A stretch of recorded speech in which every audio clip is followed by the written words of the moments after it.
Kabanata 221. Tapos na ang Zhuan Tianzang. Sa pagkakataong ito ang Zhuan Tianzang ay masasabing isang malaking palabas, at ang isang freak na tulad ni Chen Lei ay lumitaw, at ang mga batang disipulo ng 7 pangunahing sekta ay hindi makahinga ng maluwag. Masasabing walang nang ahas na hamakin si Zhuan Tianzang, ngunit nagdudulot din ito ng nakatagong panganib kay Chen Lei sa hinaharap. Not to mention this for now.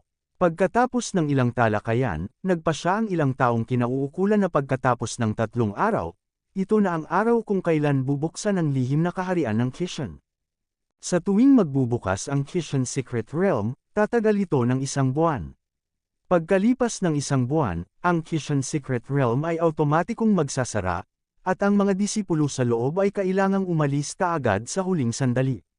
Kung ikaw ay nakulong sa Qixin sa lihim na kaharian, ang pagtatapos ay lubhang nakakatakot.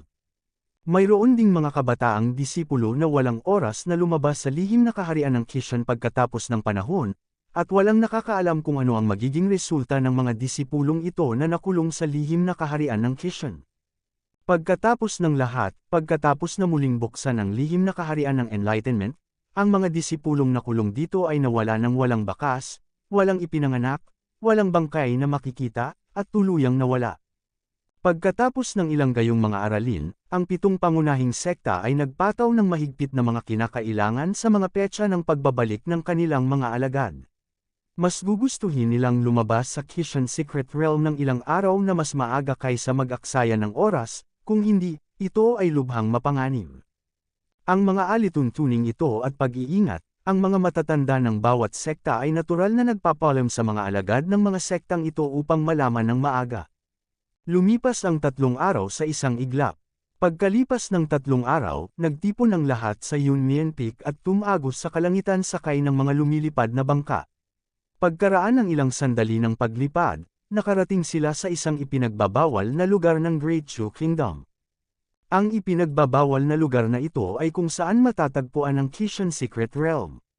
Sa paligid ng ipinagbabawal na lugar na ito ay binabantayan ng Great Chu Kingdom at ng mga elder ng 7 great sects sa loob ng maraming taon, at walang sinuman ang pinapayagang pumasok dito. Kapag ang 7 pangunahing sekta at ang maharlikang pamilya ng dinastiyang Chu ay dumating na may dalang mga token at 8 mga token ang nakolekta saka sila papayagang makapasok sa ipinagbabawal na lugar. Upang mabuksan ang lihim na kaharian ng Qixin sa pagkakataong ito, ang 7 pangunahing sekta at ang maharlikang pamilya ng Chu ay nangolekta ng mga token. Pagkatapos ng sunod-sunod na mahigpit na kumpirmasyon, ilang elder na nagbabantay sa restricted area ang nagtulungan para buksan ang restricted area. Pagkatapos nito, ang 7 dakilang sekta at ang mga powerhouse ng maharlikang pamilya ng Chu, na may maraming mga disipulo, ay pumasok sa ipinagbabawal na lugar na ito.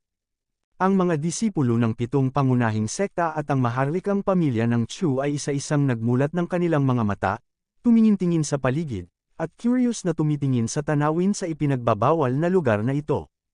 Magkaroon ng kamalayan na ang bawat isa sa kanila ay higit pa o mas kaunti ang nalalaman tungkol sa pagkakaroon ng ganoong bawal na lugar, ngunit wala pang nakakita nito noon pa man, at sa pagkakataong ito, natatakot ako na ito ang una at huling pagkakataon sa buhay na tumapak sa ipinagbabawal na lugar na ito. Siyempre, gusto kong obserbahan ng mabuti. Gayunpaman, binaygo ng ipinagbabawal na lupaing ito ang maraming alagad.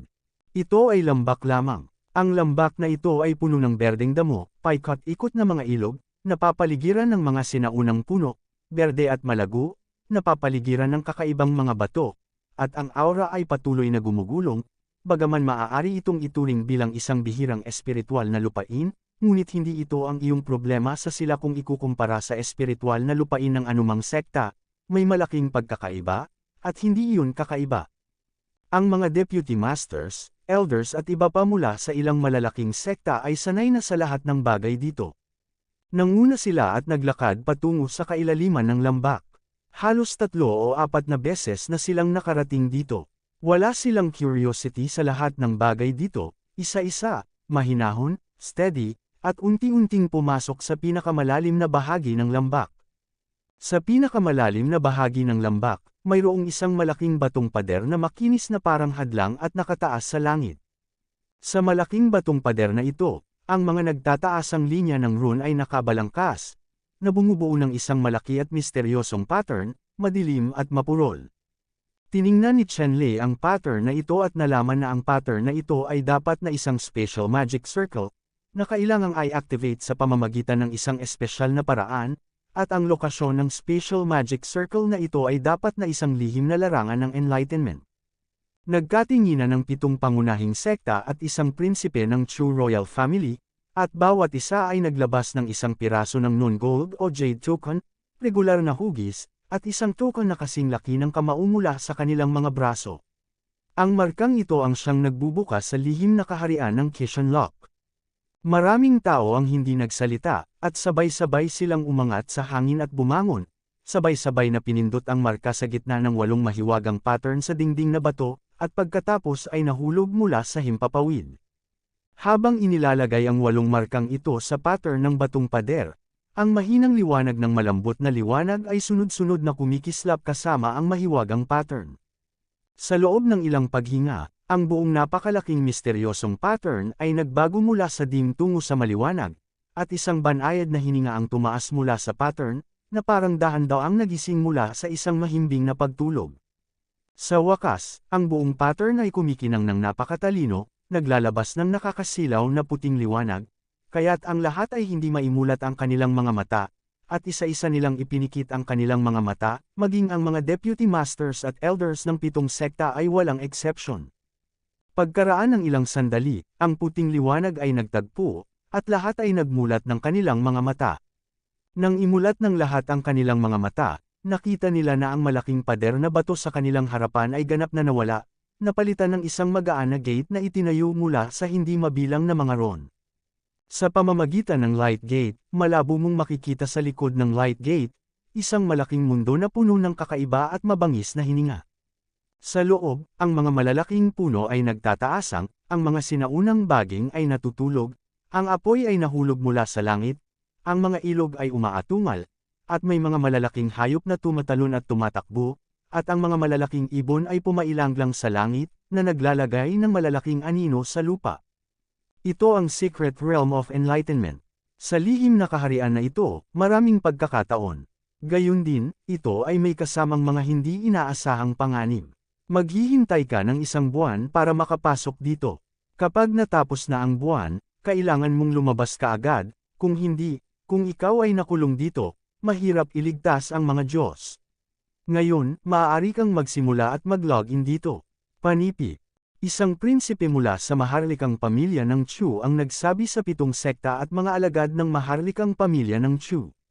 Sa pagkakataong ito, mayroong 800 disipulo ang pumasok sa lihim na kaharian ng Kishan, 100 mula sa bawat sekta, at 100 mula sa maharlikang pamilya ng Chu.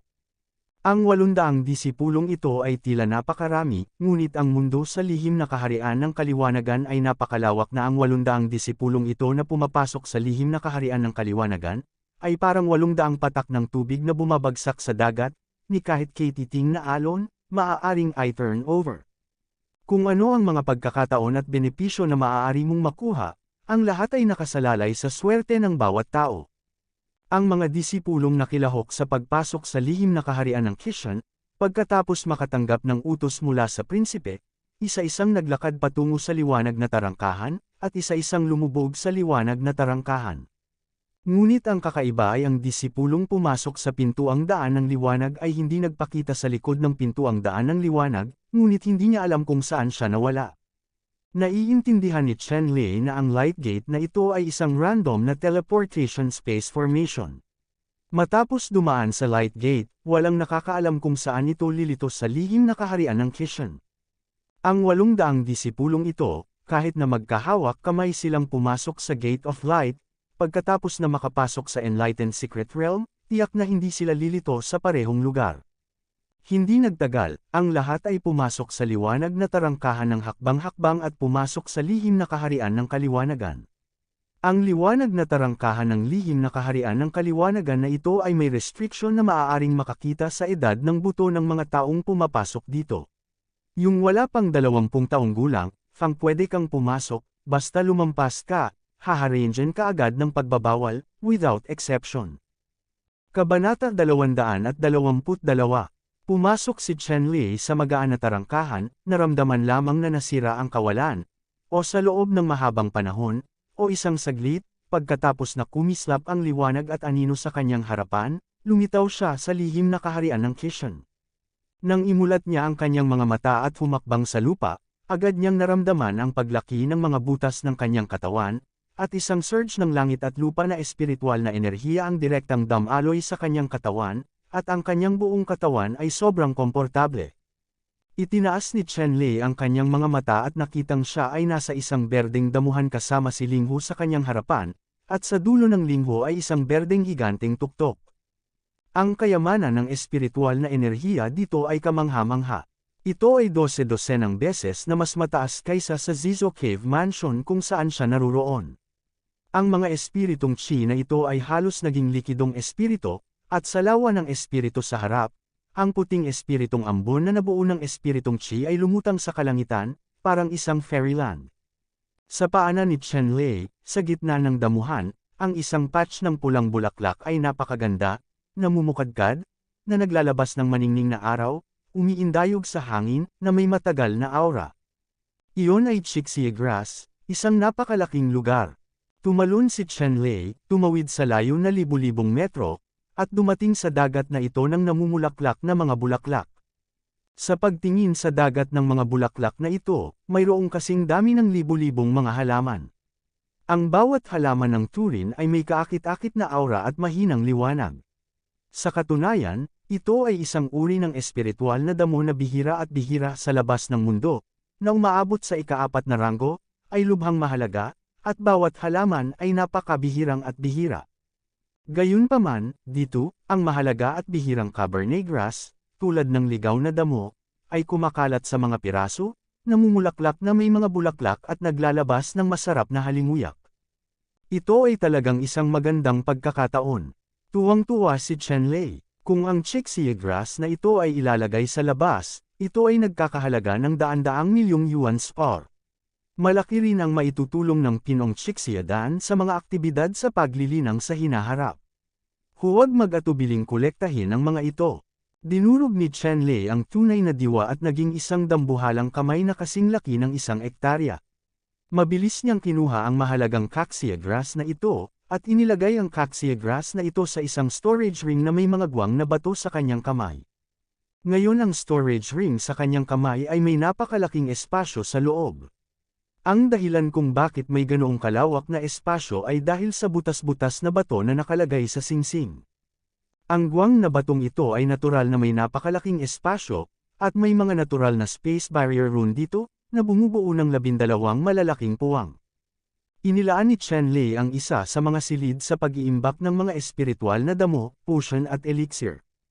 Iyan lang ang spirit grass, spirit medicine, spirit pill, at iba pa sa mga kamay ni Chen Lei ay hindi man lang nasakop ang 1,000,000 ng posisyon sa malayang espasyong ito. Ang malaking silid ay walang laman at naghihintay. Pinayaman ni Chen Lei ang hindi mabilang na mga kayamanan ng langit, materyal at lupa. Mahigit 1 oras na naging abala si Chen Lei bago niya kinuha ang lahat ng pulang damong ito, at inilagay ang mga ito sa storage ring sa kanyang kamay. Libu-libong pulang damo ang nakasalansan sa isang burol, ngunit ang espasyo ng kita ay napakalaki sa kanyang mga singsing na imbakan. Ang mga ito ay nakasalansan, ngunit ang mga ito ay napaka-hindi mahalata, tulad ng isang butil ng alikabok. Napakaganda nitong storage space na nabuo ng mga guwang na bato. Kapag ang espiritong damo ay inilagay dito, hindi na kailangang mag-alala tungkol sa pagkawala ng espiritual na enerhiya. Ito ay nakaimbak sa loob ng libu-libong taon ng walang pag-aalala sa pagkawala ng bisa. Sinira ni Chen Lei ang patch na ito ng pulang damo, pagkatapos ay lumipad sa kalangitan, handang tumingin sa paligid. Gayunpaman, wala pang 100 metro ang nasa himpapawid niya, at naramdaman niya ang presyon ng bundok na bumagsak mula sa himpapawid at direktang tumama sa kanya. Si Chen Lei ay natama ng malakas at nahulog sa damuhan, lumabas sa isang butas na mahigit kalahating tao ang lalim. May pagbabawal sa langit sa itaas. Tumingala si Chen Lei at nakitang may kumikislap na ilaw sa hangin. Ang binaril lang sa kanya ay ang pagbabawal sa hangin. Sa hindi inaasahan, hindi ako makakalipad ng mataas. Nanlungo si Chenlei. Inilabas niya ang Celadon Flying Cloud Boat para subukan at nalaman niyang hindi talaga ito gumana. Maaari lamang itong humigit kumulang 100 metro sa ibabaw ng lupa. Parang malapit lang ako sa lupa, at hindi ko kayang lumipad ng mataas sa langit. Bulong ni Chenlei, masyadong malaki ang lugar na ito sa Enlightened Secret Realm. Kung aasa ka lang sa iyong pisikal na kakayahan, natatakot akong hindi ka man lang maglakad sa isang sulok ng Enlightened Secret Realm sa loob ng 1 buwan. Sa makatuwid, gustong gamitin ni Chenlei ang Dragon Chariot o Celadon Flying Cloud. Ang bangka ay tumatakbo, ngunit ngayon ay walang airban, pagkatapos ang ideyang ito ay natural na nawasak. Hindi masama. Inalis ni Chenlei ang Celadon Flying Cloud Boat, inilabas ang sasakyan ni Jiaolong, inilagay ito sa lupa, pumasok sa sasakyan, at dinurog si Yinju. 5 dragon na bahaang kuminang, hinayla si Chenlei, at tinatimad sa damuhan, maraming beses na mas mabilis kaysa sa kanya. Si Chenlei ay nakaupo sa Dragon Chariot, ang kanyang espiritual na kaalaman ay lumaganap, hinahanap ang mga kayamanan ng langit at lupa na kanyang nakatagpo sa daan. Sa kapangyarihan ng banal na kamalayan, saan man siya pumunta, anumang kayamanan ay hindi makatakas sa kanyang pagsisiyasat. Sa mahabang panahon, sumakay si Chenlei sa isang dragon carriage upang tumawid sa mga damuhan at umani ng malaking halaga ng elixir, na walang halaga. Pilipinas. Matapos tuklasin ang damuhan kung saan siya naroroon, sinira ni Chenlei ang karwahe at sumugod patungo sa Lingho Lake. Pagkaraan ng ilang sandali, dumating si Chenlei sa lawa at tumangala at nalaman na ang Lingho Lake na ito ay napakalaki sa laki, at hindi makita ang gilid sa isang sulyap, tulad ng isang dagat sa loob ng bansa. Ang Lingho Lake na ito ay malinaw at napakalalim. Nang tumingin ako, nakita ko ang isang malaking figure na lumalangoy sa lawa, na nagdadala ng maraming anino. Nakita ni Chenlei ng mga madilim na anino na lumalangoy sa lawa. May mga paaralan ng isda na 10-10 metro o daan-daang metro ang haba, na sumisid ng malalim sa ilalim ng lawa. Biglang tumalon ang isang dragon carp na may haba na 100 metro mula sa ilalim ng lawa, na may kumikinang na gintong kaliskis, na naglalabas ng maningning na gininto ang glow sa sikat ng araw. Ang dragon carp na ito ay talagang 100 metro ang haba. Natatakot ako na ang isda na ito ay maayos. Anong dakilang banayad na chi ang nakapaloob sa kanyang pisikal na katawan? Nagliwanag ang mga mata ni Chenlei. Ang Dragon Gourami Fish ay isang hindi mabibaylang kayamanan. Ang kakanyahan ng chi na nakapaloob sa kanyang laman at dugo ay sapat na upang maihambing sa pinakamahusay na gamot. Sa kasalukuyan, sa kamay ni Chenlei, biglang lumitaw ang isang higanteng lambat, nakipagkamay at sinuntok ito. Natrap ang dragon carp, at pagkatapos ay kinaladkad ito patungo sa dalampasigan. Ang dragon carp na ito, na tinakpan ni Chenlei ng isang treasure net, ay agad na nagpumiglas at nahulog sa lawa, nagpupumilit na bumaba sa agos, sinusubukang alisin ang pagkaalipin ni Chenlei. Ginamit ni Chenlei ang kanyang braso, isang puwersa ng 10-10 milyong kilo, na hindi kayang pantayan ng dragon carp na ito. Sa isang kisap mata, si Chenlei ay kinaladkad sa dalampasigan. Tumalon si Chenlei sa ulo ng dragon carp at binasag ang dragon carp gamit ang isang mabangis na kamao. Dinurog niya ang dragon carp hanggang sa mamatay. Nakakita si Chenlei ng ilang malalaking bato sa dalampasigan, naglagay ng malaking frame ng apoy, nagsabit ng kaldero, at nagputol ng matayog na higanteng troso para panggatong. Binuksan niya ang dragon carp at ginamit ang kalahati nito para panggatong, ginagamit sa paggawa ng sopas. Pagkatapos nito, itinapon ni Chenlei ang 12-dosenang mga espiritual na damo na kanyang natagpuan mula sa damuhan sa kaldero at pinakuloang magkasama, habang siya ay nasa kabilang panig, nakatuon sa pag-ihaw ng kalahati ng isda ng gourami.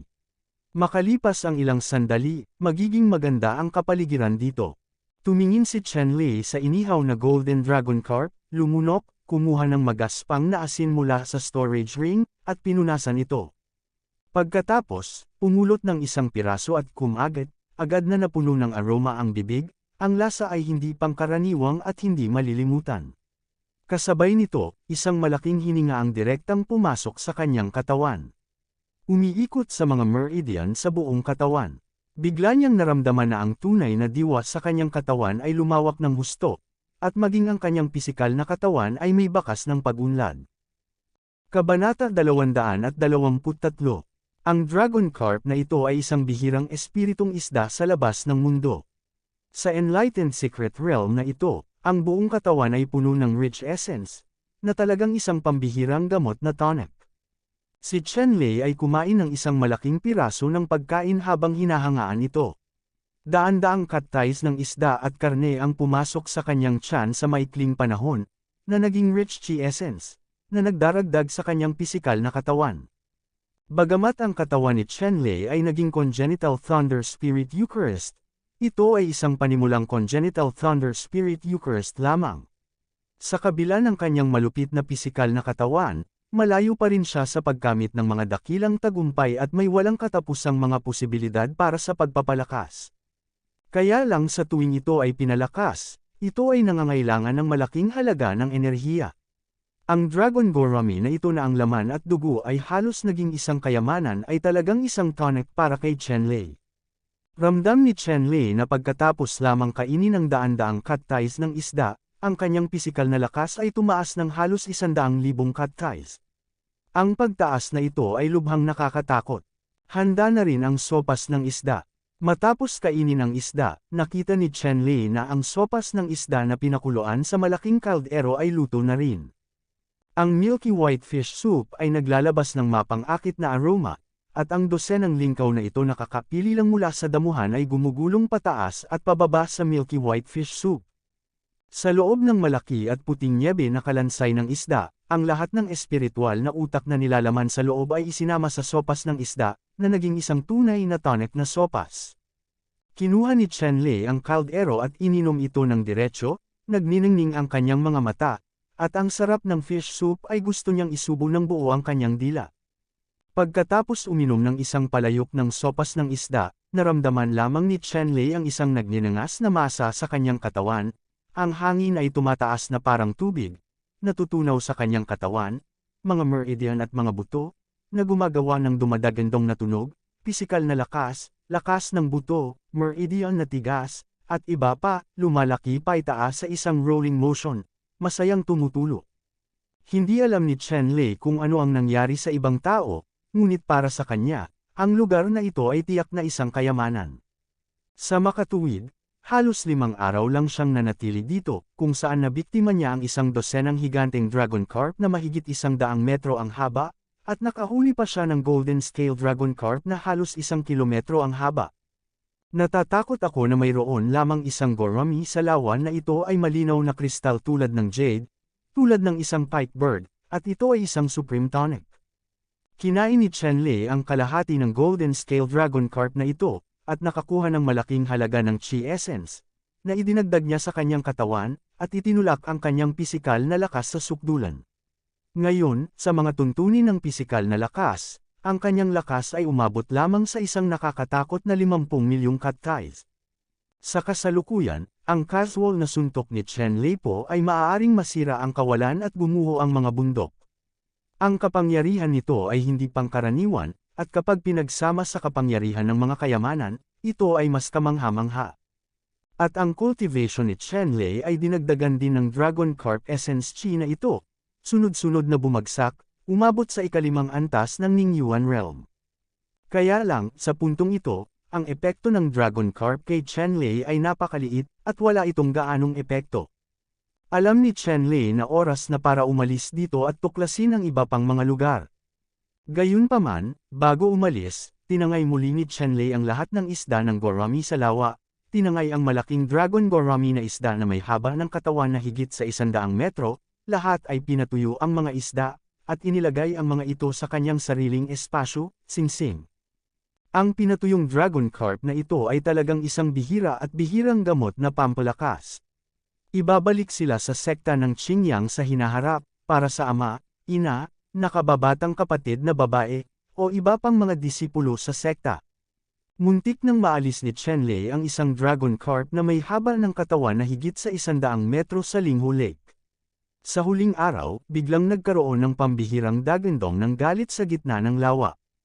Ang isang may sungay na itim na dragon na tubig, ay tumalon mula sa tubig na may matinding galit, pumailanglang sa himpapawid, isang ulap ng tubig sa ilalim nito, itinaas ito, dalawang mata na parang parol na naglalabas ng galit na liwanag, nakatitig ng matindi.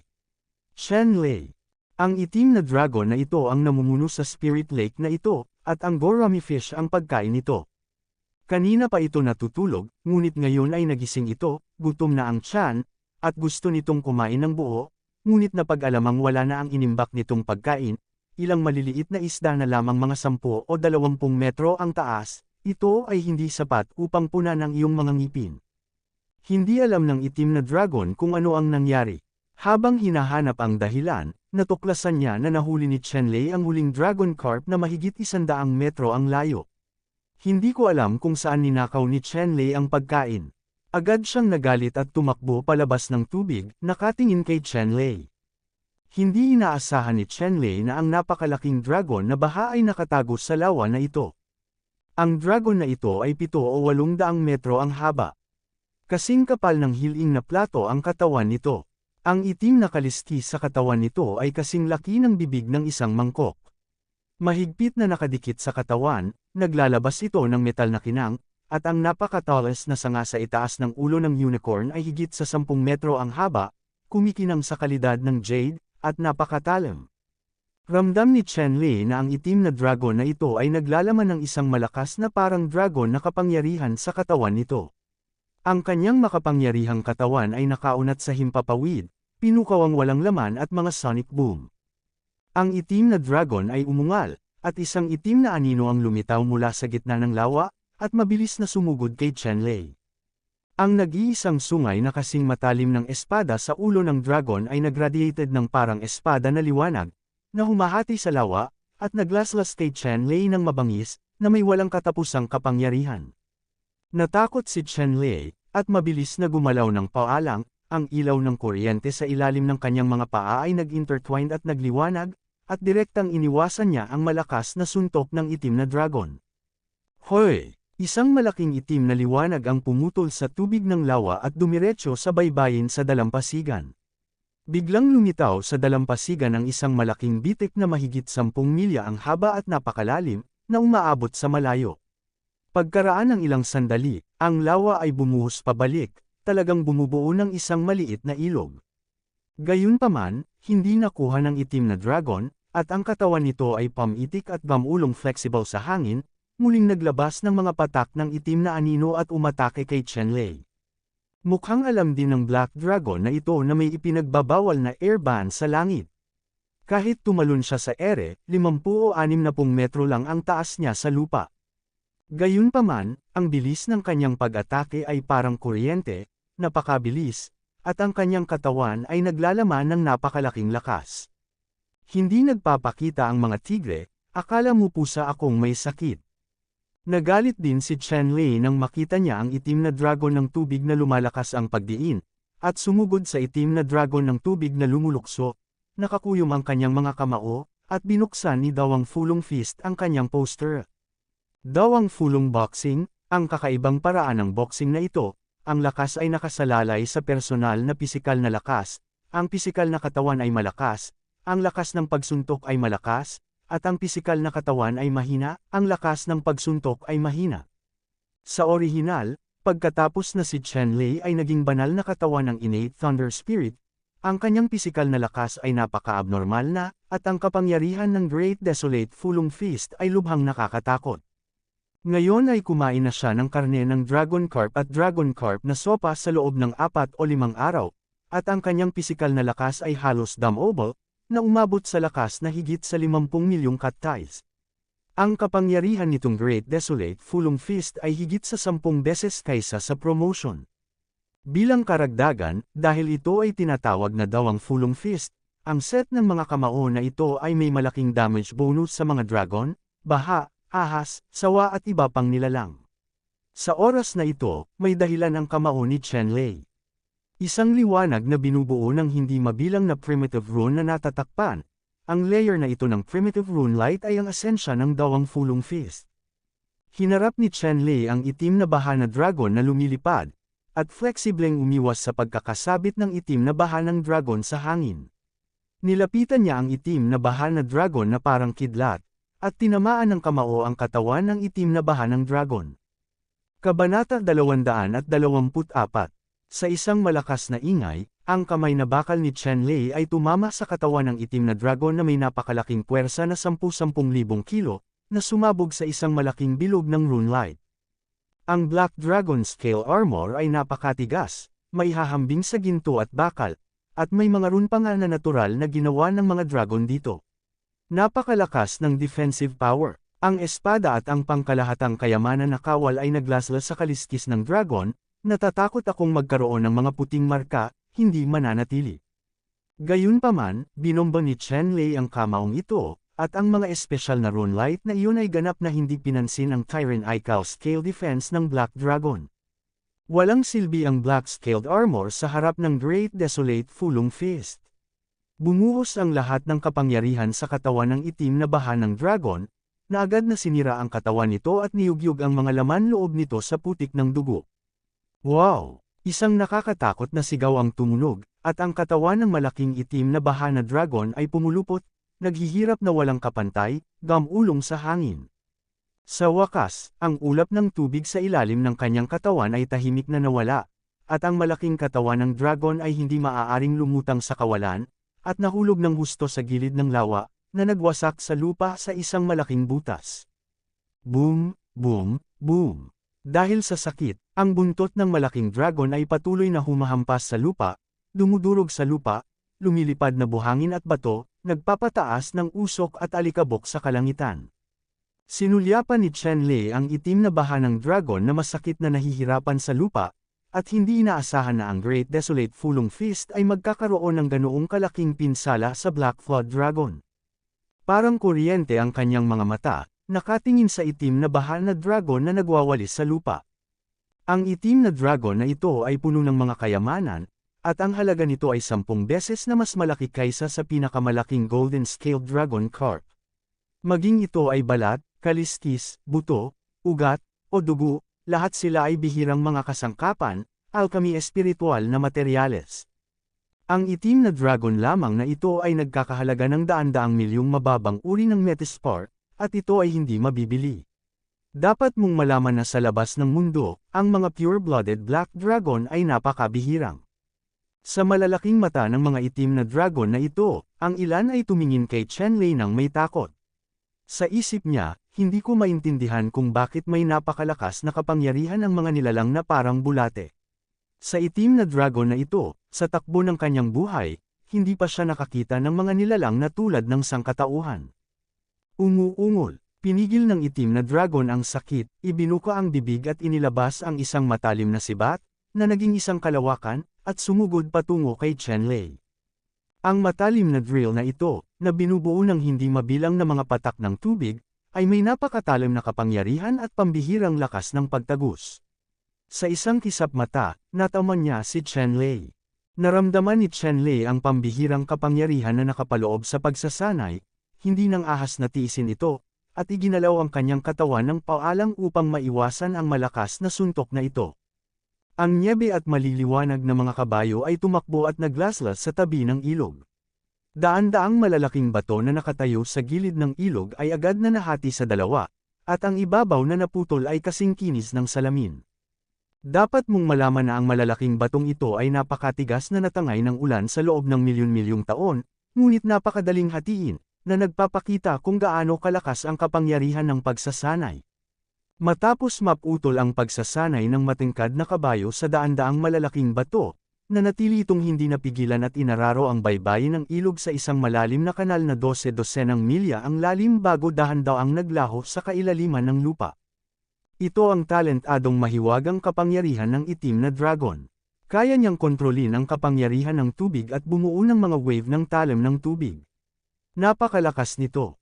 Kahit na sinubukan ni Chenlei ang kanyang makakaya upang makaiwas, siya ay hinahampas pa rin ng ilang kilometrong malawak na water-bladed sword wave, at isang malalim na peklat ang nakikita sa kanyang braso. Si Chenlei ay parang tunay na hugis tao na dragon. Matapos iwasan ang sword wave ng talim ng tubig, si Chenlei ay sumugod patungo sa itim na dragon sa bilis ng kidlat. Bagamat ang itim na dragon na baha na ito ay inatake ng Great Desolate Fulong Fist, Ang mga panloob na organo nito ay nadurog na naging pulbus, ngunit ang sigla ng itim na baha na dragon ay napakalakas, at ang gayong matinding pinsala ay hindi sapat para patayin ito, dapat gawin muli sa pamamagitan lamang ng malaking pagkalugi maaari siyang mapugutan ng ulo at mapatalsik sa isang iglap. Si Chenlei ay kasing bilis ng kidlat, at ang itim na dragon ay malubhang nasugatan at walang paraan upang maiwasan ito. Si Chenlei ay nagambala ni Chenlei sa isang iglap. Pagkatapos, iniwagayway muli ni Chenlei ang Great Wild Fulong Fist at hinampas ito ng malakas patungo sa itim na dragon. Ang itim na dragon ay umungal, pinipigilan ang takot sa kanyang puso, lumitaw ang itim na liwanag mula sa katawan at naging isang kalasag, pinuprotektahan ang kanyang sarili mula sa pag-atake ni Chenlei. Kasabay nito, ang lahat ng itim na kaliskis nito na malabakal ay tumayo ng nakabaligtad, na nagpapakita ng napakatalam na mga gilid, na maihahambing sa isang sword net sword formation. Kung madudurog ang kamao ni Chenlei, mapuputol ito sa matalim na kaliskis.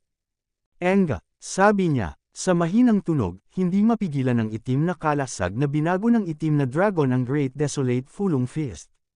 Agad itong napasok. Matapos ang isang alon ng pagbabago-bago, ang itim na kalasag ay agad na nabasag.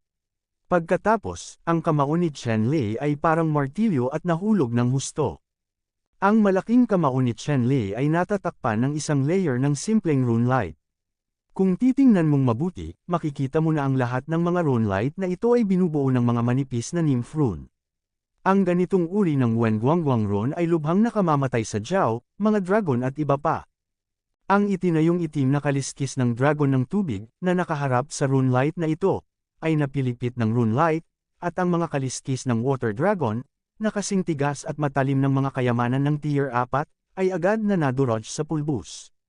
Sumunod, isang napakalaking puwersa ang tumagos sa katawan ng itim na dragon. Ang napakalaking kapangyarihan na ito ay naglalaman din ng isang uri ng primitive rune, nagngangalit sa itim na dragon, tulad ng agos ng mga alon, inaani ang makapangyarihang buhay ng itim na dragon. Ang lakas ng suntok na ito ay maraming beses na mas malaki kaysa sa naunang suntok. Naramdaman na lang ng itim na dragon na parang libu-libong matalas na talam sa katawan nito ang sabay na naghihiwa at pumipihit, at ang malaking katawan ng dragon ay gumugulong at nagpupumiglas sa dalampasigan. Maging ito ay isang malaking bato o isang maliit na bato, ang lupa ay nabasag sa mga piraso, at ang lupa ay napunit sa pamamagitan ng suntok ng buntot ng dragon, at hindi mabilang na malalaking bitek na umaabot sa lahat ng direksyon. Umuungol, sa gitna ng masakit na dagandong ng itim na dragon, ang nasa itaas ng ulo nito ay higit sa 10 metro ang haba, at ang sungay ng single ball ay biglang humiwalay sa katawan, naging itim na liwanag, at tinusok ng husto ang dibdib ni Chenlei. Ang itim na unicorn na ito ang pinakamatigas at pinakamatulas na bahagi ng katawan ng dragon. May spiral pattern dito. Sa kasalukuyan, lahat ng mga linyang ito ay naglalabas ng itim na liwanag. Ang buong itim na unicorn ay parang hawakan. Tulad ng isang itim na banal na espada, na may putok ng mapanirang aura, lumapit siya kay Chenlei sa isang kisap mata. Masyadong malakas ang hininga ng chi na ibinubuga ng itim na unicorn.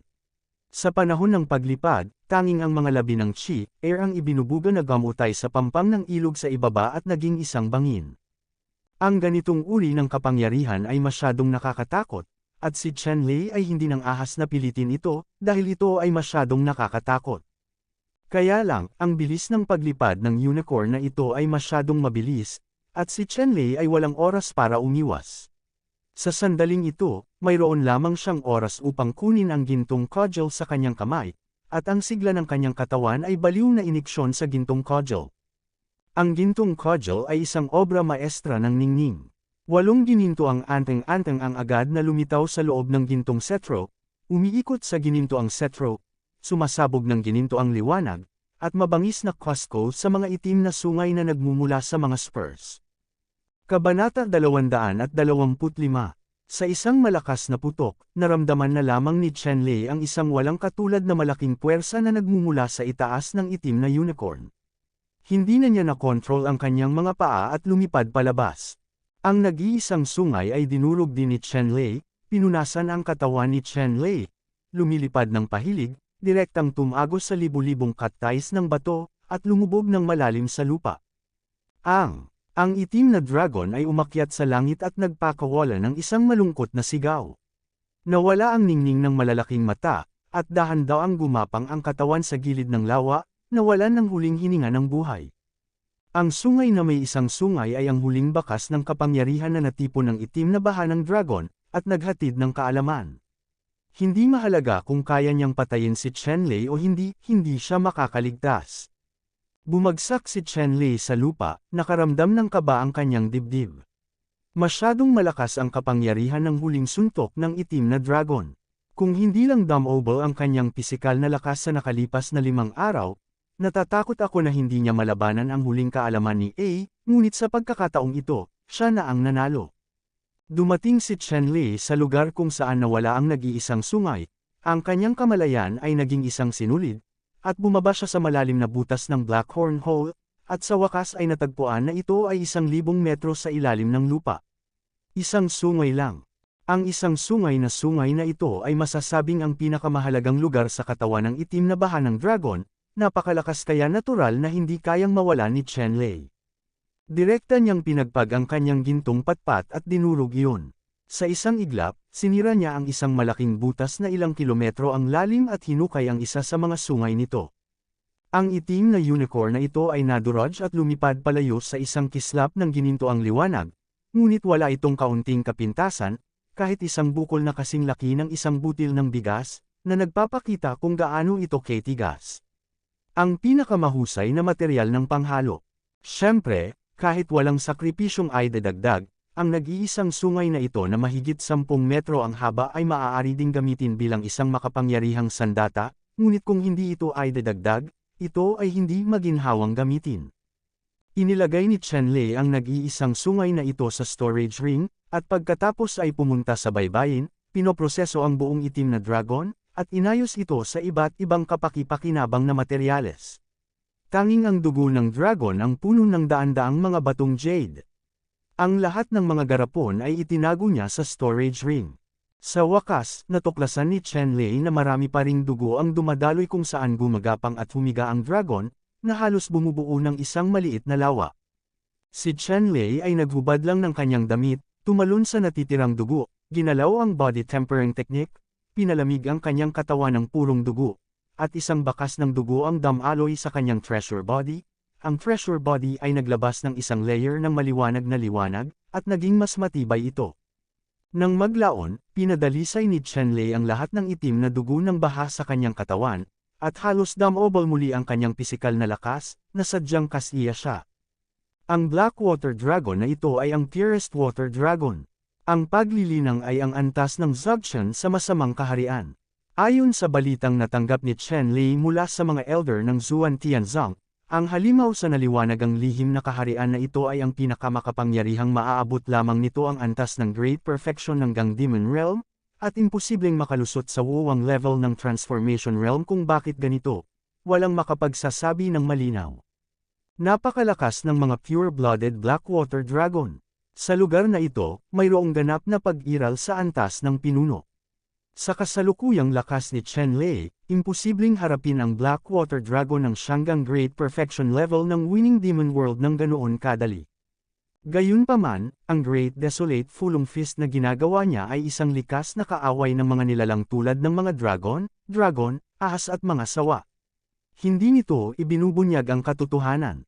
Sa makatuwid, ang itim na dragon na ito ay madaling mamamatay kay Chenlei.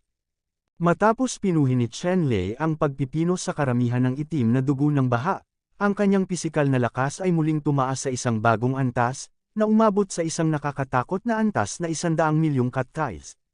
Ito ay tunay na isang tunay na dragon sa anyo ng tao, mas mahusay pa kaysa sa isang tunay na dragon na mas nakakatakot.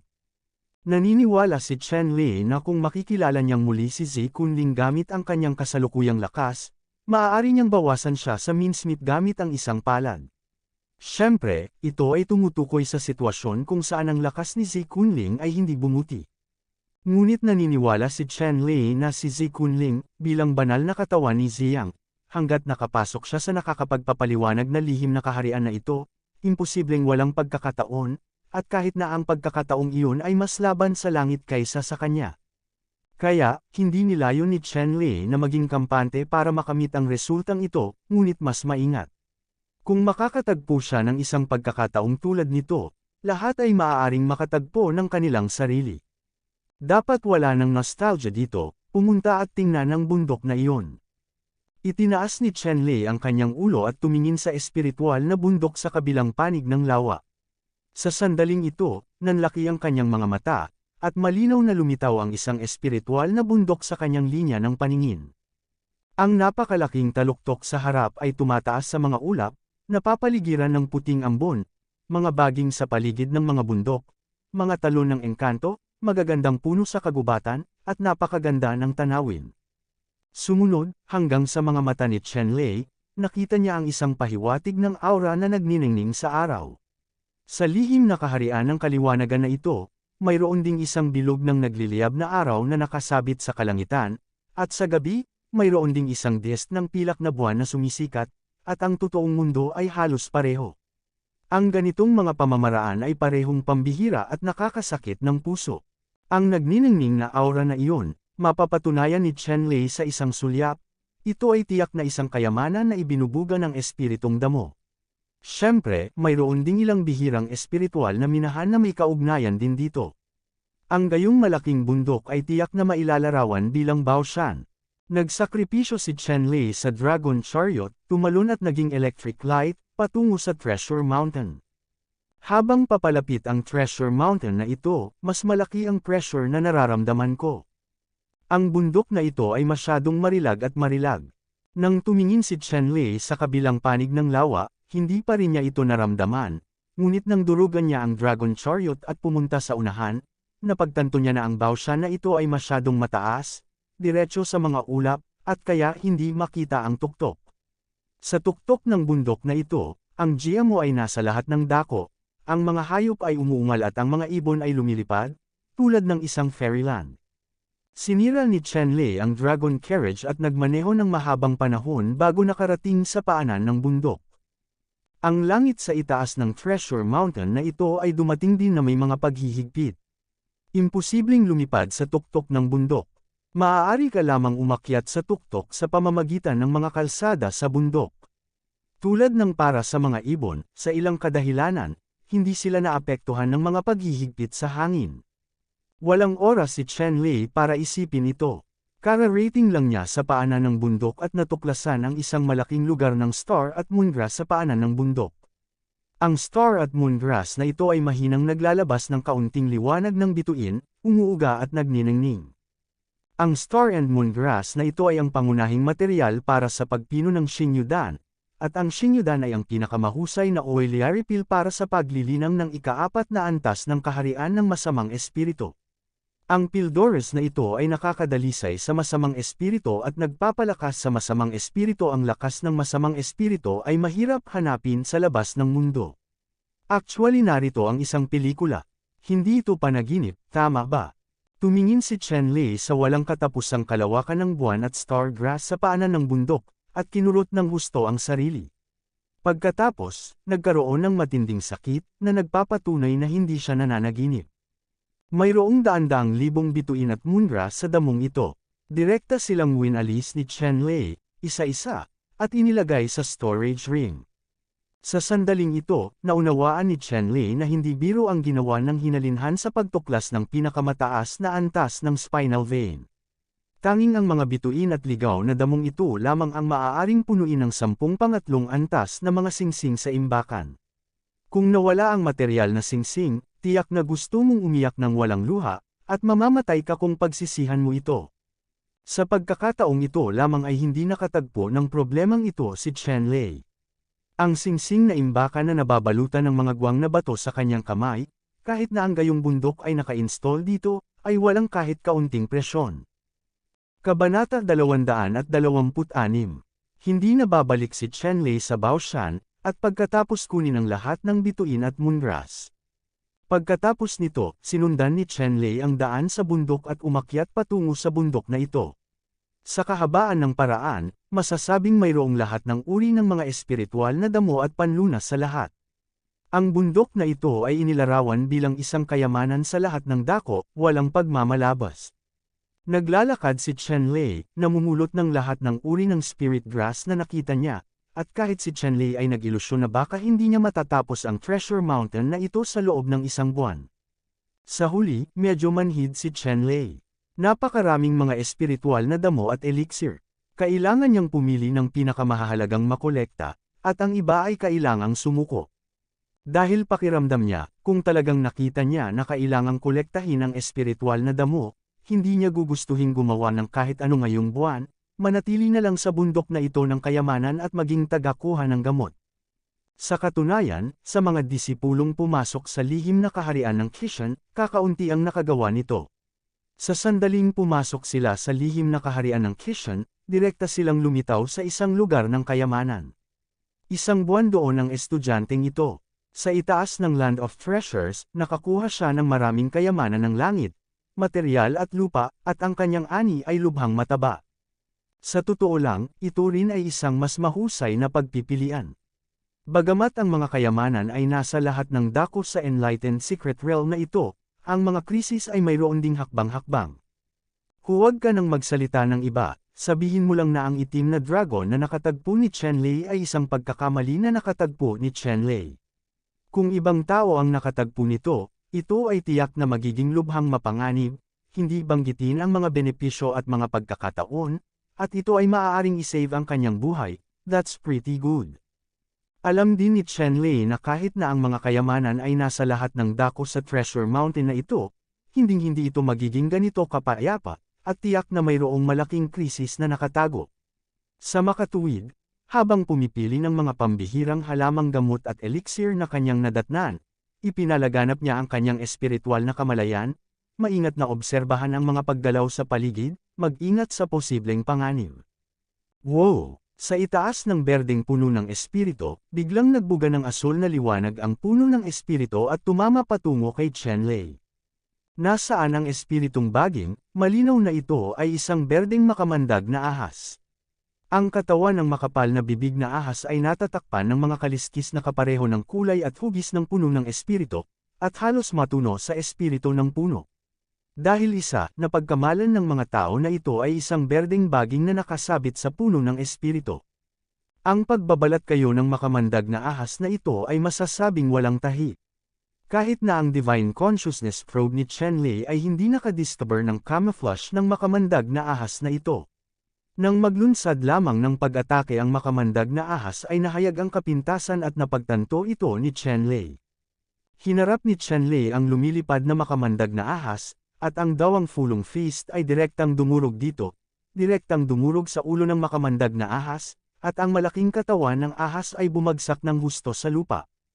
At nang bumagsak ang higanteng ahas na ito sa lupa, ang kulay ng katawan ng ahas ay naging eksaktong kapareho ng kulay ng mga bato sa lupa. Kung hindi mo pagmamasdan ng mabuti, hindi mo mahahanap ang bangkay ng ahas na ito. Maging ang dugo ng ahas ay naging eksaktong kapareho ng kapaligiran. Ito ang walang anino na ahas na nagbabago ng kulay. Hindi inaasahan ni Chenlei na ang makamandag na ahas na basta-basta niyang pinatay ay talagang isang napakamahalagang walang anino na ahas na nagbabago ng kulay. Ang pinakamahalagang bagay tungkol sa Shadowless Color Changing Snake ay nasa balat ng ahas nito, na mayroong natural na mga ron na nagbabago ng kulay. Maaaring isama sa anumang kapaligiran. Ang mga balabal na gawa sa Shadowless Color Changing Snake Skin ay paborito ng mga assassins, ang pinakamahusay na nakatagong kagamitan at hindi mabibili. Hinubad ni Chenlei ang walang kulay na balat ng ahas. Napakalaki ng walang anino na ahas na ito na nagbabago ng kulay, at sapat na ang balat nito upang makagawa ng 10 pares ng mga damit na walang anino na nagbabago ng kulay. Matapos talunin ang kupas na balat ng ahas at ilagay ito sa storage ring, nagpatuloy si Chenlei sa kanyang paglalakbay, ginalugad ang lahat ng mga kayamanan sa daan. Sa prosesong ito, nakatagpo din siya ng hindi mabilang na mga panganib. Ang bawat mahalagang kayamanan ng langit at lupa ay dapat bantayan ng mga halimaw. Ang lakas ng halimaw na ito ay pambihira, mula sa kaharian ng Ningyuan hanggang sa masamang espiritu. Ang kapaligiran ay may. Kaya lang, ang mga guardian monster na ito ay hindi banta kay Chenlei. Pagkatapos ng lahat, ang kanyang pisikal na lakas ay umabot sa higit sa 100 milyong cat-ties. Sa isang suntok, maibabalik niya ang kawalan, maging ang kadiliman ng tuktok ng kaharian ng masamang espiritu. Ang Dragang Baha ay hindi niya kalaban. Paanong ang guardian monster na ito ay magiging kalaban ni Chen Lei? Sa Treasure Mountain na ito, si Chen Lei ay walang kalaban-laban. Hari siya dito. Dumating si Chen Lei sa tuktok ng isang maliit na bundok at pinasabog ito ng suntok, na winasak ang ulo ng maliit na bundok, na inilantad ang asol na ore sa ilalim. Ang Azure Blue ore na ito, na tinatawag na Cimero Iron, ay isang uri ng napakamahal na water-based na spirit mine, na maaaring makalikha ng napakamahal na water-based na kayamanan. Sa labas ng mundo, ang isang piraso ng Cimero Iron na kasing laki ng kamao ay napakahalaga. Sa tuwing may lalabas na piraso, maaakit nito ang hindi mabilang na mga tao na nag-aagawan at bumaril sa mataas na presyo. Gayunpaman, sa ilalim ng maliit na burol na ito, lahat ito ay dalisay at dalisay, napakabakal na utak ng dagat. Ang pinakamaliit sa mga Cimero Iron na ito ay kasing laki ng wash basin, at ang pinakamalaki ay 10 beses na mas malaki kaysa sa isang nakakagiling na plato. Ang kulay ay malinaw at purong asol. Ang Cimero Iron ay karaniwang ginagawa lamang sa kailaliman ng seabed. Isa itong bundok. Paano magkakaroon ng kayamanan tulad ng Cimero Iron? Hindi maintindihan ni Chen Lei kung paano, marahil ang lugar na ito ay nasa ilalim ng dagat noon. Hindi masyadong nag-isip si Chen Lei.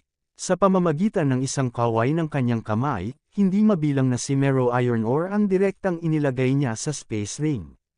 Kung ang bastard na ito ay gustong lumabas at pinuhin ang libu-libong water attribute battle armor, at bigyan sila ng mga tagapagtanggol ng Stormy City, sa tulong ng water system energy ng Quanglan River at ng water system array na kanyang inayos, ito ay sapat na, para panatilihing nakalabas ang portal ng Qingyang sect, kasing solid ng bato.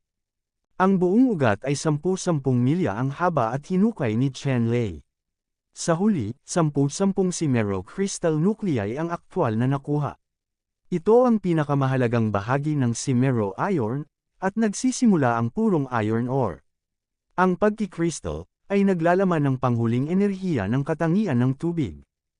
Huwag magsabi ng anupaman, hanggat ang Cimero crystal nucleus ay naka-embed sa isang singsing o ginawang isang palawit, maaari nitong lubos na mapabuti ang kakayahan sa pag-unawa ng mga pagsasanay sa katangian ng tubig. Ang pagsasanay sa paglilinang ay gumagawa ng 2 beses ang mga resulta sa kalahati ng pagsisikap, masasabi na ito ay isang bihirang kayamanan. Bagamat may katangiang kidlat si Chen Lei, may kinalaman ang mga thunderstorm sa isa't isa. Naiintindihan niya ng buo ang mga pagsasanay sa paglilinang ng katangian ng tubig. Ang Cimero Crystal Heart na ito ay lubhang kapaki-pakinabang din sa kanya. Matapos hukayin ang buong ugat, umani siya ng malaking halaga ng mga core ng Cimero Iron at Cimero Crystals. Si Chen Lei ay lubos na nasisiyahan. Heto siya, ang kapasidad ng singsing na imbakan sa kanyang kamay ay halos walang limitasyon, kaya maaari niyang hanapin ang lahat ng uri ng kayamanan ng langit at lupa tulad nito.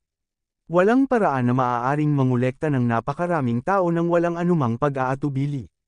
Materyal, dahil walang lugar na ilagay ito. Naglakad si Chen Lei hanggang sa tuktok ng bundok. Habang papalapit siya sa tuktok ng bundok, mas bihira ang mga kayamanan na naani niya, at mas malakas ang mga halimaw na tagapag-alaga na nakatagpo niya. Nang putulin ni Chen Lei ang ilang mga pambihirang puno ng Blood Phoenix, biglang lumitaw ang isang 4 na armadong gintong unggoy mula sa masukal na kagubatan. Ang 4 na armado na gintong unggoy na ito ay halos 5 metro ang taas, at ang kanyang ginintoang buhok ay parang ginintoang apoy sa pangkalahatan, naglalabas ng nakakasilaw na ginintoang liwanag, mabangis siyang sumugod kay Chen Lei. Nang makita ito ni Chen Lei, hindi siya umatras at lumipad patungo sa 4 na armadong gintong unggoy. Isang tao at isang hayop ang lumalaban sa isang grupo sa isang kisap mata. Ang nakapalibot na malalaking bato at mga sinaunang puno ay sumabog sa ilalim ng paghaharap ng dalawa. Kabanata 227.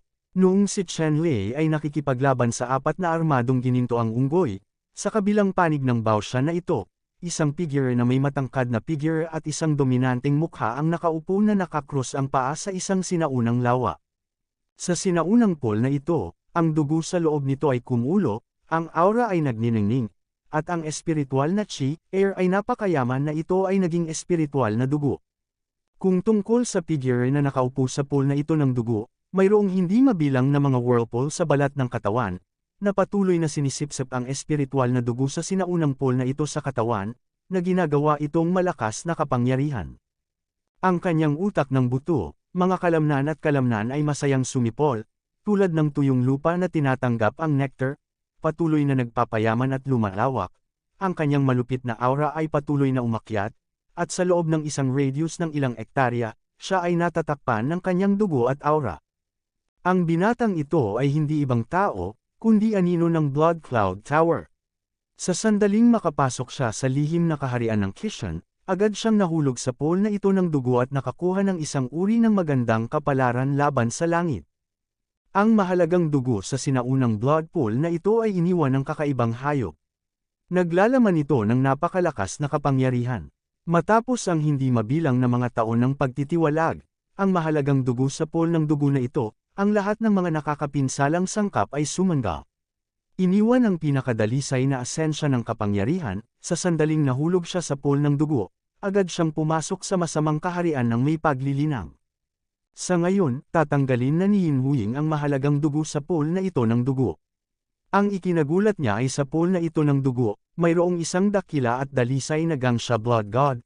Itong Gangsha Blood God ay ang pinakamalakas na gangsha sa mga dugo ng ilog, Blood Cloud, at Blood Ocean.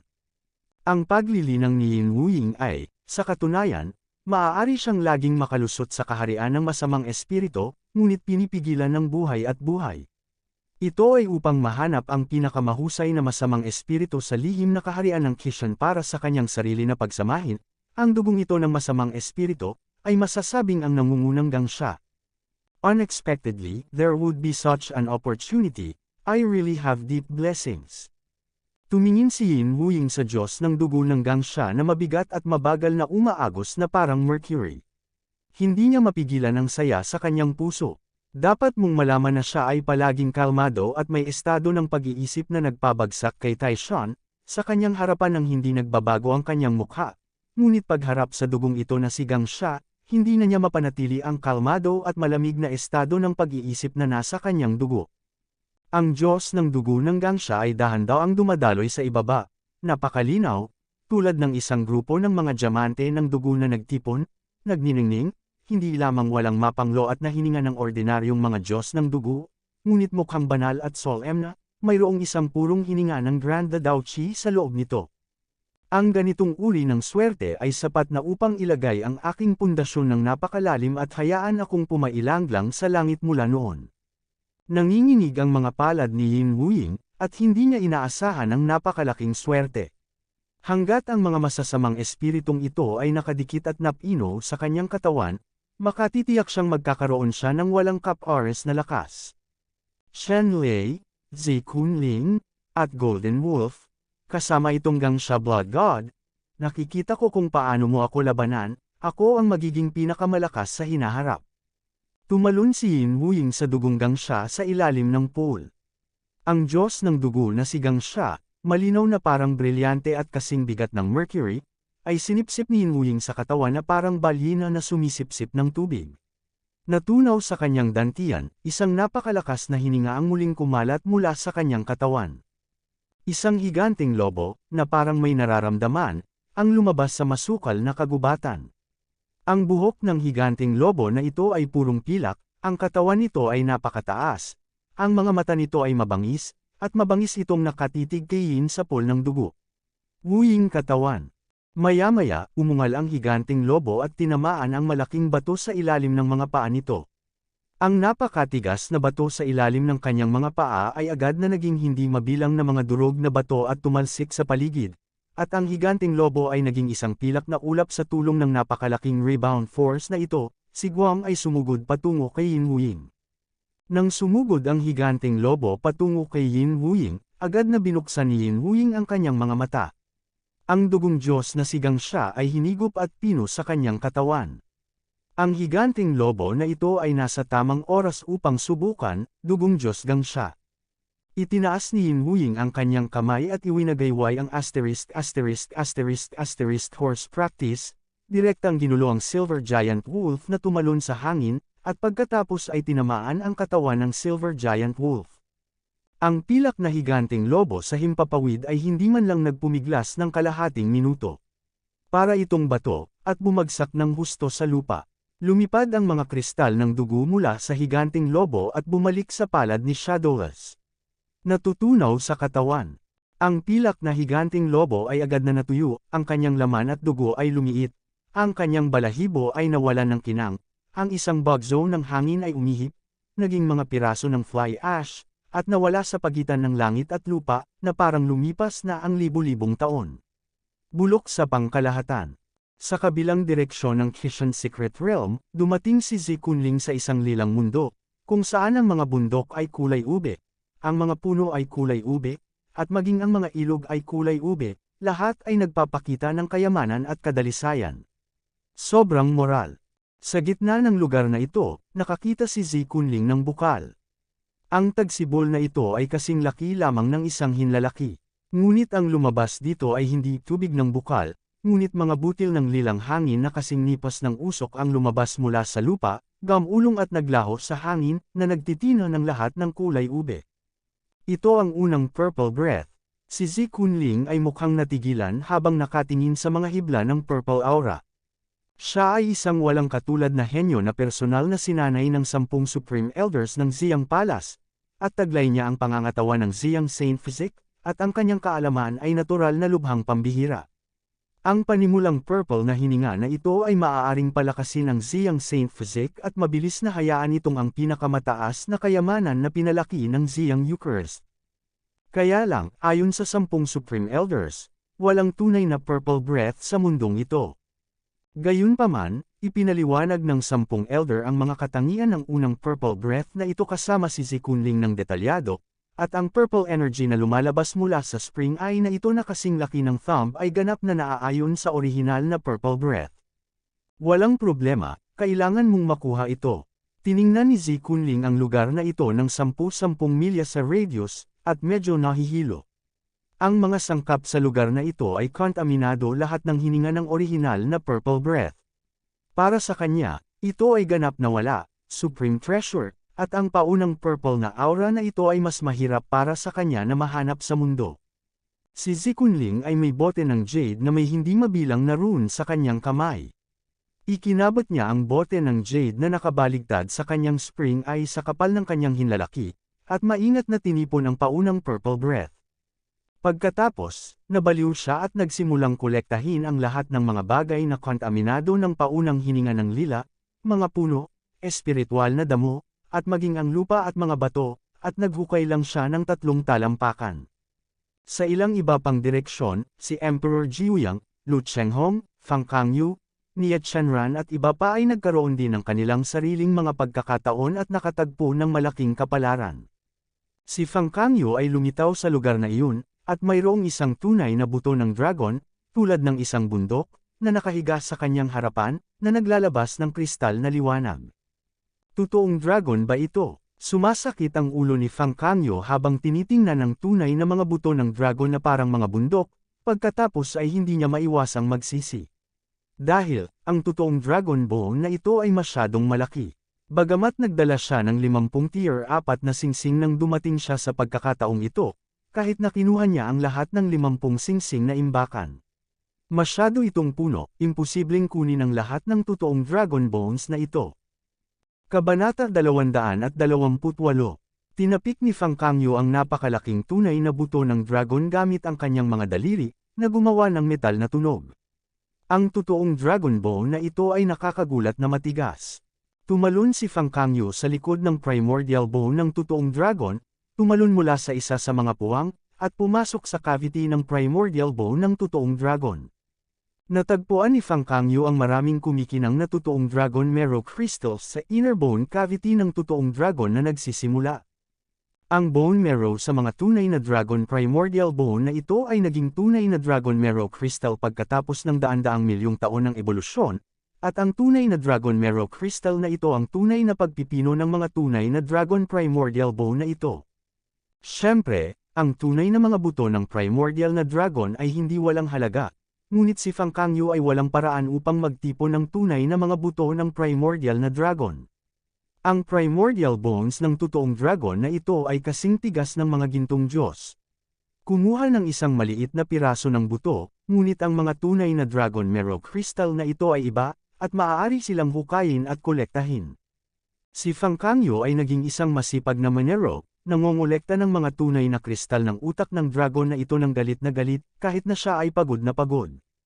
Tungkol naman sa Nine Sun Emperors, sila ay nagpakita sa lupain ng apoy, at isang malaking bangkay ang lumutang sa apoy, na may isang gintong liwanag na nagniningning. Ang malaking bangkay na ito ay talagang isang 3 paa na gintong uwak. Hindi ko alam kung ilang taon siyang namatay. Gayunpaman, humihinga pa rin at pinipilit ang malupit na chi, air. Ang karagatang ito ng apoy ay ang hininga ng chi, hangin na naglalabas. Dulot ng ang Naingyang Shenju na isinagawa ni Emperor Jiuyang ay isang uri ng pamamaraan ng pagsasanay mula sa kaharian ng malakas hanggang sa yang, at itong 3 paa na gintong uwak ay isa ring banal na hayop na may sunog, na masasabing napakatugma, kasama ang kanyang pagsasanay. Sa noo ng gintong uwak, mayroong isang grupo ng nagniningas na mga ilaw na tulad ng araw na namumukadkad at nagliliyab, naglalabas ng maliwanag at nakasisilaw na liwanag, na may napakataas na temperatura, tulad ng isang malaking bilog ng apoy, hindi maabot. Nadama ni Di Jiuyang na ang maliwanag at nakasisilaw na grupo ng liwanag na naglalabas ng nagniningas na apoy ay may nakamamatay na atraksyon sa kanya. Sa kabila ng panganib ng kanyang sarili na maging abo, lumipad siya patungo sa maliwanag na grupo ng liwanag na iyon. Sa ibang direksyon, natuklasan ni Lu Chenghong ang isang sinaunang cave mansion. Ang mga dingding ng sinaunang cave mansion na ito ay natatakpan ng magulong marka ng espada.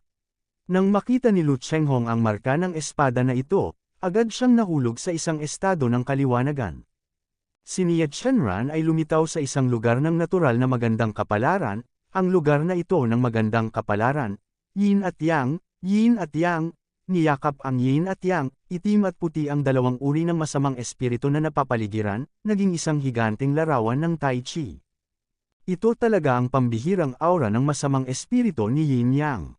Si Nie Chenran ay nabigla at hindi maipaliwanag, hinigup ang pagpino ng buong lakas, at ang paglilinang ay tumaas. Mabilis siyang pumasok sa kaharian, at sa loob lamang ng ilang araw ng pagsisikap, nakalusot na siya sa masamang kaharian at dinala ang yin at yang gang shachi upang dalisein at ibahin ang anyo sa sarili. Sa lihim na kaharian ng enlightenment na ito, ang mga pagkakataon ay talagang nasa lahat ng dako, ngunit naglalaman din ang mga ito ng mga hindi inaasahang panganib. Nang makatagpo ng mga pagkakataon ng ilang alagad, hindi nila sinamantala ang pagkakataon at namatay sa kalagitnaan, at talagang namatay ang gayong mga alagad. Hindi sa minurya. Sa oras na ito, pinatay ni Chen Lei ang 4 na armadong gintong unggoy at direktang inilagay ito sa Ring of Things. Ang 4 na armadong gintong unggoy na ito ay napakabihirang din, at maraming materyales sa katawan nito ang maaaring gamitin para sa pagpino. Pagkatapos, pinutol ni Chen Lei ang daan-daang puno ng dugo ng Phoenix at inilagay ang mga ito sa storage ring. Si Chen Lei ito, kung ito ay isang ordinaryong tao, na may malaking kamay sa pagkolekta ng daan-daang Phoenix Blood Trees, hindi ito dahil sa ayaw nila, ngunit wala silang malaking storage ring. Kabanata 229. Talagang natakot si Chen Lei sa pagkakataong ito. Dapat mong malaman na ang Thunder God Lotus ay bihira sa libu-libong taon. Okay lang na hindi siya makaharap. Ngayong nakita na niya ito, kung makaligtaan niya ito muli, pagkatapos ay mabubuhay siya. Natatakot ako na silang lahat ay mabubuhay sa panghihinayang. Dahil ang relasyon sa pagitan ng Thunder God Lotus ay masyadong mahalaga, kahit na sa estado ng isip ni Chen Lei, ito ay maaapektuhan. Mabilis na binawi ni Chen Lei ang kanyang banal na kamalayan, at nang ang kanyang banal na kamalayan ay bumalik sa dagat ng kamalayan, sa harap ng kanyang mga mata, ang Thunder Lotus God na kahawig ng isang may sungay na dragon ay lumitaw muli, na napapaligiran ng kulog at kidlat, at ang aura nito ay labis na kahanga-hanga.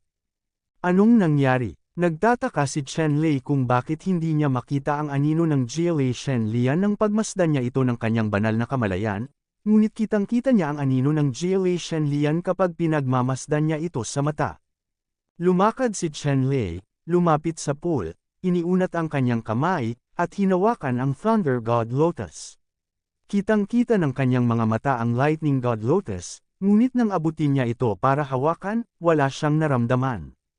Ilusyon lang ba ito? Isang pahiwatig ng pagkabigo ang lumitaw sa puso ni Chen Lei.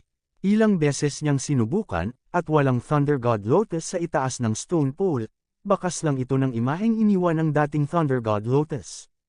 Noong nakaraan, mayroon talagang isang lotus ng Thunder God Lotus na nakaugat dito, ngunit sa daan-daang milyong taon, hindi ko alam kung ito ay tumaas o naging abo. Ngayon lahat ng nakita ni Chen Lei ay mga marka ng Dao. Hindi ang tunay na Thunder God Lotus. Sure enough, emptiness lang ba? Nadismaya si Chen Lei at bumulong sa sarili. Kung hindi niya nakita ang Thunder God Lotus, ayos lang. Gayunpaman, malinaw niyang nakita ang Thunder God Lotus at puno ng pagkabigla, ngunit sa huli ang nakita niya ay marka lamang ng matandang Dao Zi, ang Thunder God, na wala ang kanyang puso, ngunit isipin mo ito.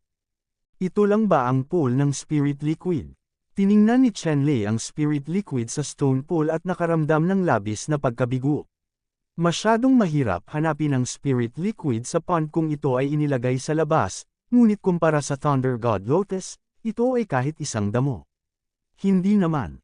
Paano nangyari ito? Ipinikit ni Chen Lei ang kanyang mga mata at pinakawalan ang kanyang divine consciousness, gustong maramdaman ang bakas ng Thunder Lotus *****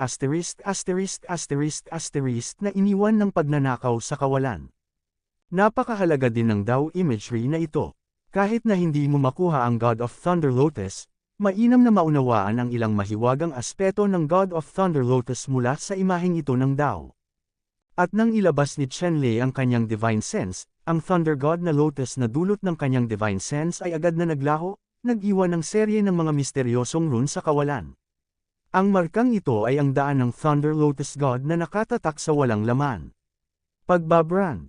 Iningatan ni Chen Lei ang tatak ng Thunder God Lotus na ito sa kanyang isipan para sa hinaharap na pag-unawa. Ang tanda na ito ay isa ring napakahalagang pagkakataon. Kung naiintindihan niya ang isa o dalawa, mauunawaan niya ang batas ng kidlat para kay Chen Lei. May malaking tulong.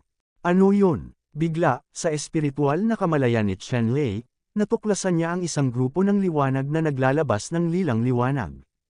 Ang lilang liwanag na grupong ito ay makapal na magkakaugnay sa hindi mabilang na mga ilaw na dekuryente, na parang mga dragon, lumalangoy sa paligid ng liwanag na grupong ito ng walang katapusang. Ang magaan na grupong ito ay nanatili sa ilalim ng pool, ngunit si Chen Lei Mingmeng ay sinuri ng mabuti ang batong pool na ito, at walang anuman sa loob maliban sa isang pool ng malinaw na espiritual na likido. Saan nagmula ang light cluster na ito? Binawi ni Chen Lei ang kanyang divine consciousness, idinilat ang kanyang mga mata at tumingin ng mabuti, para lang makita na nawala ang bola ng liwanag na lumitaw sa kanyang divine consciousness. Kakaiba, natarante si Chen Lei, at muling inilabas ang kanyang divine sense, muling lumitaw ang light group sa kanyang divine sense. Pagkaraan ng ilang beses, natukoy ni Chen Lei na tanging divine sense lang ang makakatuklas sa magaan na grupong ito. Imposibleng makita ito sa mata. Malinaw na naramdaman ni Chen Lei na ang light cluster na ito ay naglalaman ng mar-angle at malawak na kulog at kidlat na enerhiya. Ang ganitong uri ng malaking enerhiya, isang maliit na pangunawa lamang, ay nakakatakot sa mga tao. Ito ba? Tumingin si Chen Lei sa grupo ng liwanag, bigla siyang natuwa, at nagkaroon siya ng matapang na hula. Ito ay isang binhi ng kaluluwa. Sa wakas ay natukoy ni Chen Lei na ang bola ng liwanag sa ibaba ay dapat na isang napakabihirang binhi ng kaluluwa. Siyempre, ang mga ordinaryong buto ng kaluluwa ay hindi masyadong bihira, ngunit kung tama ang hula ni Chen Lei, ang mga buto ng kaluluwa sa ibaba ay dapat na mga buto ng kaluluwa na iniwan ng Thunder God Lotus. Kung ito talaga ang binhi ng kaluluwa na iniwan ng Thunder God Lotus, kung gayon ang halaga nito ay magiging laban sa langit, at ang epekto nito kay Chen Lei ay mas malaki kaysa sa Thunder God Lotus. Ang Soul Species Realm ay ang susunod na kaharian pagkatapos maabot ng cultivation ang Nahay Realm. Ang mga powerhouse sa kaharian na ito ay tinatawag na Martial Saints. Kung tungkol sa kung ano ang ibig sabihin ng binhi ng kaluluwa, ito ay dapat na mabago sa pamamagitan ng kakanyahan ng espiritual na buhay. Siyempre, mayroong hindi mabilang na mga uri ng mga buto ng kaluluwa, na nahahati din sa mga antas ng 1 hanggang 9, ngunit ang mga binhi ng kaluluwa sa unang antas ay napakabihirang, habang ang mga binhi ng 9 na antas ng kaluluwa ay mas bihira pa. Kabanata 230. Ang tatak ng Thunder God Lotus na naiwan sa kawalan ay maaari lamang maobserbahan at masuri ng may banal na kamalayan, ngunit ang markang Daozi lamang ang maaaring makita, at ang multo ng Thunder God Lotus ay hindi makikita sa lahat. Sa oras na ito, hindi dapat linangin ni Yin Wuying ang anumang cultivation consciousness, kung hindi lang siya tititigan sa ghost brand ng Thunder God Lotus. Sa sandaling ito, mainit ang mga mata ni Yin Wuying. Sa kanyang mga mata, sa rock pool, may kakaibang Baolian plant na nakaugat sa rock pool. Ang liwanag ay kumikinang sa gabi at ang paningin ay napakahusay. Maaari mong makita ang halaman na ito sa isang sulyap, ito ay tiyak na isang bihirang kayamanan. Gayunpaman, hindi matawag ni Yin Wuying ang halamang Baolian sa pangalan nito. Hindi niya alam kung anong uri ng kakaibang kayamanan ang mayroon siya. Gayunpaman, alam mo man o hindi, tingnan lamang ang hindi kapani-paniwalang pagkakaiba na ipinapakita ng halamang Baolian. Sapat na ang elepante para gamitin niya ang lahat ng kanyang lakas para ipaglaban ito. Dapat mong malaman na ang mga halamang Baolian ay tiyak na nagdadala ng swerte sa kalangitan. Anuman ang mahiwagang epekto nito, hulihin muna ito sa iyong mga kamay at pag-usapan ito. Gayunpaman, nang makita niya ang halamang Baolian na ito, natuklasan din ni Yin Wuying na si Chen Lei ay nasa tuktok ng bundok. Si Chen Lei ay sikat na ngayon. Sa 7 pangunahing sect disciples, iilan lamang ang hindi nakakakilala kay Chen Lei, at natural na alam ni Yin Wuying ang lakas ni Chen Lei. Noong nakaraan, pagkatapos makaharap si Chen Lei, si Yin Wuying ay talagang hindi nang ahas na gumawa ng anuman laban kay Chen Lei, dahil sa labanan sa Xiaobi, si Chen Lei ay nagpakita ng labis na lakas, hindi mahalaga kung ito ay isang tunay na pamamaraan ng dragon o isang binata. Leiyin Sword Array, ang kapangyarihan nito ay hindi kayang kalabanan ni Yin Wuying. Gayunpaman, pinasok ni Yin Wuying ang nakakagulat na dugong Jingqi sa blood pool sa paanan ng Baoshan Mountain, at nakalusot sa Gang Evil Realm, at isinama sa Qi ng Blood God Gang Era, na mas malakas kaysa sa pagpasok, ang lihim ng Kishan. Ang dating ay lumundag ng 12-dosenang beses, at ngayon ang mga ordinaryong halimaw sa una at ikalawang antas ng Gang Demon Realm ay hindi niya one-shot na mga kaaway. Para kay Chen Lei, si Yin Wuying ay labis na nagseselos. Kasabay nito, sobrang inggit din siya sa talento at lakas ni Chen Lei laban sa langit. Sa makatuwid, hindi ako nag-atubiling magdesisyon na gumawa ng isang bagay tungkol kay Chen Lei. Ang isa ay ang Paksain muna ang mga pagbabanta, at ang isa ay upang makipagkumpetensya para sa naturang Dwarven Baolian, ang pangatlo ay upang tapusin ang mga gawain na inayos ng Blood Cloud Tower. Sa ikalawang araw pagkatapos talunin ni Chen Lei si Zikunling, ang Blood Cloud Tower ay nakatanggap ng ilang misyon upang patayin si Chen Lei, at ang mga resulta ay kamangha-mangha. At naramdaman mismo ng Blood Cloud Tower ang banta ni Chen Lei, kaya mabilis nitong tinanggap ang gawain ito. Ang Blood Cloud Tower ay orihinal na nagplano na humanap ng pagkakataon para mawala si Chen Lei. Ngayon tinatanggap ang gawain na patayin si Chen Lei, bakit hindi makakuha ng malaking gantimpala? Labis na interesado si Yin Wuying sa mga assassination mission na inisyo ng Blood Cloud Tower, dahil ang mga gantimpala na inaalok ay pambihira kaya labis siyang natukso. Ginawa ni Yin Wuying ang tungkuling patayin si Chen Lei bago pumasok sa Kishan Secret Realm. Sa pagkakataong ito ay nakilala niya si Chen Lei at nagkaroon ng katiyakan na papatayin si Chen Lei.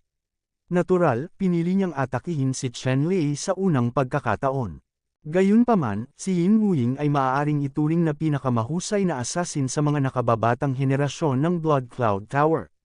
Kahit na naniniwala siya na pagkatapos pagsamahin ang mahalagang dugo sa pool ng dugo, at pagkatapos ay pagsamahin ang dugo Qi ng Gangsha, maaari itong mangyari. Sinabi niya na ganap niyang kayang sirain ang lakas ni Chen Lei, ngunit maingat pa rin si Yin Wuying, piniling atakihin si Chen Lei sa kanyang likuran. Gayunpaman, nakakalungkot na karapat-dapat si Chen Lei na maging malakas na tao na nanalo sa unang lugar sa Xiaobi. Ang kanyang liksi ay nakakagulat na matalas, na nagpabagsak sa kanya ng napakadaling pag-atake. Kahit na nabigo siya, hindi nakaramdam ng pressure si Yin Wuying. Pagkatapos ng lahat, sa kanyang kasalukuyang lakas, lubos niyang madudurog si Chen Lei. Sa kasong ito, ang pagnanakaw ay pareho. Tumingin din si Chen Lei kay Yin Wuying at naramdaman ang isang alon ng pagpatay na layunin mula kay Yin Wuying, at mayroon din siyang layunin na pumatay kay Yin Wuying. Ito man ay isang treasure hunt o isang sneak attack, dahil pinili ni Yin Wuying si Wuying para salakayin siya, kaya sila ay naging mga kaaway sa kanila. Dahil sila ay mga kaaway, natural na kailangan nilang alisin sa lalong madaling panahon upang maiwasan ang mga problema sa hinaharap. Ito ang Kishan Secret Realm. Hindi ito Yunmeng Xiaobi Shipik. Walang matatandang susuportahan at haarang. Maaari kang magsimula ng isang buo at live na labanan. Katulad nito, may kumpiyansa si Yin Wuying na patayin si Chen Lei. Bakit wala si Chen Lei? Malaking kumpiyansa, kayang pumatay kay Yin Wuying. Wala ni isa sa kanila ang nagsasalita ng masyadong kalokohan, pareho nilang naramdaman ang matinding pagpatay sa isa't isa, alam nilang sa ngayon ay may laban lang hanggang kamatayan, at isang tao lang ang makakalakad sa bundok na ito ng kayamanan. Sabay na sumigaw sina Yin Wuying at Chen Lei, at sabay na sumugod sa isa't isa. Ang katawan ni Chen Lei ay puno ng purple electric light, at agad niyang hinati ang hindi mabilang na mga bato sa pulbus, at isang walang katulad na aura ang tumama kay Yin Wuying.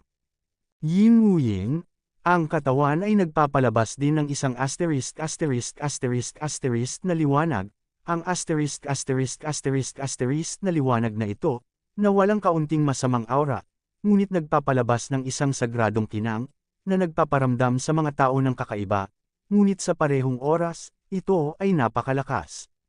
Naramdaman ni Chen Lei ang pagkakaiba sa unang pagkakataon. Ang lakas ni Yin Wuying na ito ay mas malupit kaysa bago pumasok sa Enlightened Secret Realm. Magkaroon ng kamalayan na bago pumasok sa Enlightened Secret Realm, binigyan din ng espesyal na pansin ni Chen Lei ang lakas ni Yin Wuying. Bagamat napakalakas ni Yin Wuying noong panahong iyon, tiyak na hindi ito ganoon ka-abnormal sa sandaling ito. Ang Yin Wuying na ito ay tiyak na nagkaroon ng pagkakataon laban sa langit dito, at ang kanyang lakas ay bumuti ng husto. Kung hindi, walang paraan upang ipaliwanag kung bakit tumaas ang kanyang lakas ng 12 beses sa napakaikling panahon. Napaisip si Chen Lei, ngunit hindi siya natakot. Bagamat malakas ang pagkakataon ni Yin Wuying, hindi siya walang pakinabang. Ang Golden Dragon Carp at Dragon Essence at dugo ay pumapatay sa katawan, na nagpapalaki sa likas nitong espiritual na katawan. Sa pagtaas ng saklaw, ang kapangyarihan ay mayroon ding malaking lukso. Bukod dito, si Chen Lei ay mas malakas kaysa kay Yin Wuying noon. Sa makatuwid, kahit na ang lakas ni Yin Wuying ay tumaas ng husto sa oras na ito, hindi siya natakot. Parehong may kumpiyansa na manalo. Marahas silang nagsalpukan at biglang kumalat ang isang hindi nakikitang alon sa apat na hampas. Pabago-bago ang kawalan tulad ng isang piraso ng tela, napapaligiran ng mga bato, sinaunang puno, baging, at iba pa, sa ilalim ng hindi nakikitang pagbabago-bago, agad itong nabasag at naging alikabok. Sabay-sabay na lumipad ang dalawang figure ng pabaligtad, bawat isa sa labas ng ilang kilometro, pagkatapos ay huminto. Chen Lei, hindi ko ine-expect na ganyan kakalakas. Mukhang may kalamangan sa secret realm na ito. Tumaas at bumagsak ang dibdib ni Yin Wuying, at may napaso na palm print dito, ngunit sa impact kanina, tinapik ni Chen Lei ang kanyang dibdib gamit ang palad. Nagulat si Yin Wuying. Ngayon lang, nalampasan ni Chen Lei ang blockade gamit ang isang palad at tinamaan siya sa dibdib. Ang napakalaking kapangyarihan na parang agos ay humanga sa kanya. Kung ang napakalaking puwersa ay hindi sumipsip ng kayamanan ng dugo, na nagpapalapot sa dugo ng Diyos Gangsha, maaaring siya ay tinamaan ng ambon ng dugo ng palad na ito mula pa sa simula. Ngunit ngayon, ang kanyang pisikal na katawan ay nag-condense ng hindi kilalang dugo, sumanib sa dugong Gangsha, at ang pisikal na lakas ay napabuti ng ilang beses. Walang anumang problema sa palad ni Chen Lei, ngunit naisip niya ang bottomless sa magulong kapangyarihan. Si Yin Wuying ay natatakot pa rin sa takot ng hindi lumaban kay Chen Lei, hindi ko talaga alam na magiging ganoon kalakas si Chen Lei. Laking gulat din ni Chen Lei sa oras na ito. Ang pisikal na katawan ni Yin Wuying ay matibay na ngayon at halos abnormal na malakas. Dapat mong malaman na ang lakas ng kanyang palad, kahit na daan-daang milyong cut ties, ay hindi nagawang magdusa kay Yin Wuing, masyadong maraming pinsala, ang kapalarang ito na naranasan ni Yin Wuing, natatakot ako na ito ay laban sa langit.